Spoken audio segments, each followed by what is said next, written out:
Hi, everyone. Hello.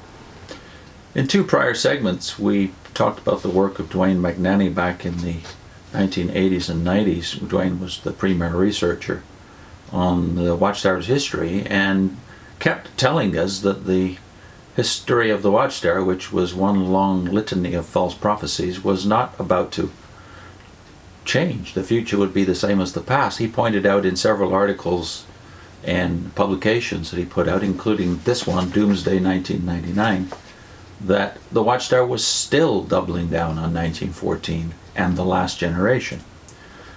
And one of the articles he chose to show, in addition to the 1987 and 1988 Watchtowers we referred to last time, the Watchtower in Awake we referred to last time, was that the 1980 Watchtower, October 15th, 1980, had kind of put an outside limit on how long that last generation would last. Now, keeping in mind what was going on in 1980, Carl Olaf Johnson had already presented his research into the validity of the 1914 date and the 607 supposed beginning of the Gentile times, the appointed times of the nations.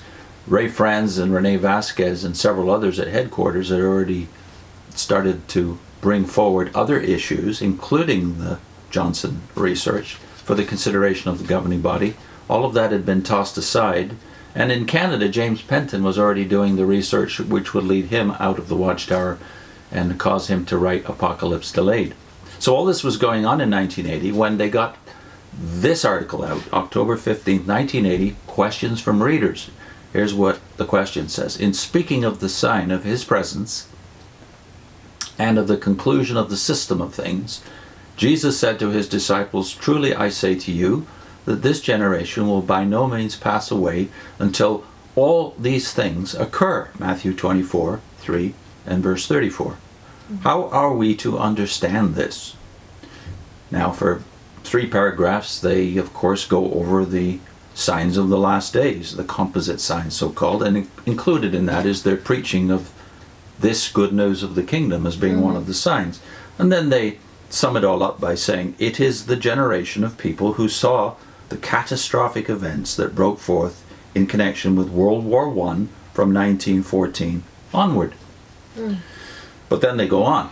As indicated by an article on page 56 of U.S. News and World Report, January 14th, 1980, quote, if you assume that 10 is the age at which an event creates a lasting impression on a person's memory, end of quote, they go on, then there are today more than 13 million Americans who have a recollection of World War I.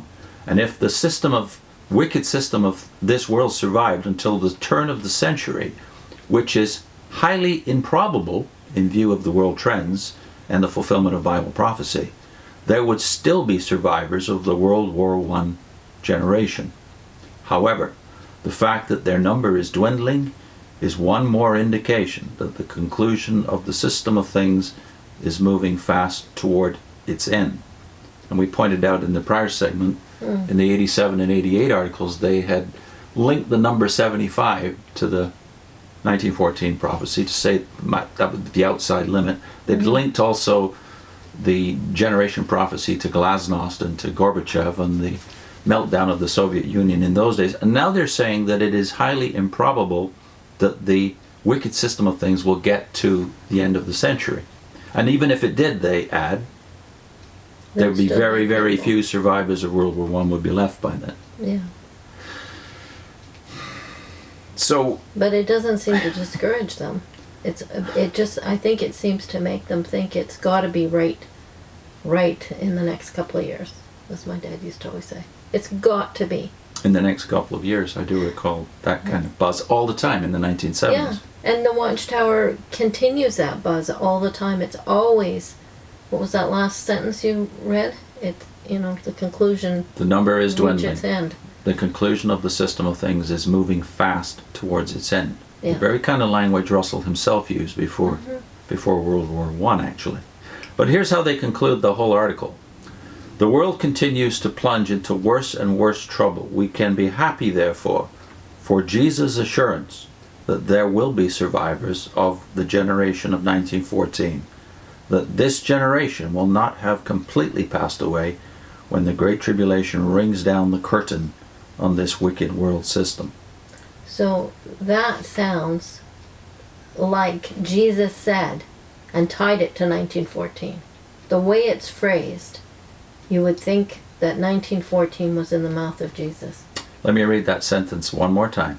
We can be happy, therefore, for Jesus' assurance that there will be survivors of the generation of 1914. Mm-hmm. Generation of 1914 is, in quotation marks, linking Jesus' assurance. Mm-hmm. Yeah. Not to this generation, because that's in the very next part of the sentence, that this generation will not have completely passed away. But the linking of this generation to the generation of 1914, I don't just consider that a bad idea. Which it is. But it is, for me, blasphemy. Mm-hmm. You have tied your predictive powers, your interpretive system, to the words of Jesus. Mm-hmm.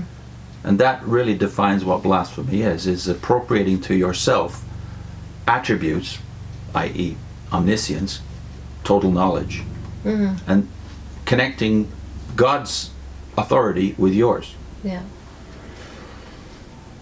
Now, you would think that after the prophetic record of the prior 100 years before this come out, because this is after all 100 years after the Watchtower was founded, after this came out, and 4 generations had already died in this false hope at this point, and we're working on the 5th now, you would think that humility would be in order, but what you get instead is the doubling down on their prophetic authority. So in the next segment we want to show you that during this period, as Dwayne points out, they were on the one hand saying, no, we don't claim to be inspired nor infallible, but on the other hand, we do claim to be the Amos class.